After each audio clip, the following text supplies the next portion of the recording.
নমস্কার বন্ধুরা, online study পয়েন্টে সবাইকে স্বাগত জানাচ্ছি।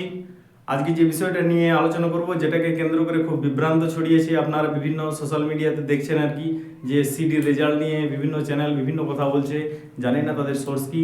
অফিসিয়ালভাবে এখনও কোনো রকম ডেট ঘোষণা করা হয়নি, অর্থাৎ এসএসসির কিন্তু রেজাল্ট পাবলিশ করার এই মুহূর্তে কোনো রকম মনোভাব নেই। তাছাড়া আপনারা জানেন যে ইলেকশন খুব সামনেই চলে এসছে, তারপর ভোট গণনা হবে, ভোটের রেজাল্ট হবে, নতুন মন্ত্রিসভা গঠন হবে। সরকারে যে আসুক, সেই নতুন মন্ত্রিসভার সিদ্ধান্তের পরেই কিন্তু এর রেজাল্ট পাবলিশ হবে আর কি।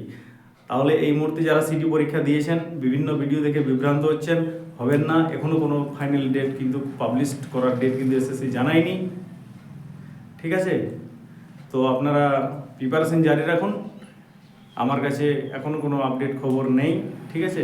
যারা আমার ক্লাস নিয়মিত দেখেন তাদের উদ্দেশ্যে আমার ভিডিওটা বানানো। আমি রেজাল্ট নিয়ে ভিডিও বানানোর আমার কোনো ইচ্ছা এখন এই মুহূর্তে ছিল না, কিন্তু বিভিন্ন দিকে যে তোলপাড় চলছে তার জন্য আপনাদেরকে বলছি, আপনারা এখনই এই মুহূর্তে কোনো চাপ নেবেন না। রেজাল্টের অনেক কিন্তু দেরি আছে আর কি। এসএসসি যা মনোভাব, এমনিতে জানেন যে সব বিষয়ে বিভিন্ন ফন্দি এঁটে তারা দেরি করতে চায় আর কি, এবং এত তাড়াতাড়ি যে রেজাল্ট পাবলিশ করে দেবে, এটা কিন্তু আমাদের ধারণা করতেও ভুল হবে আর কি, ধারণা করলেও আর কি।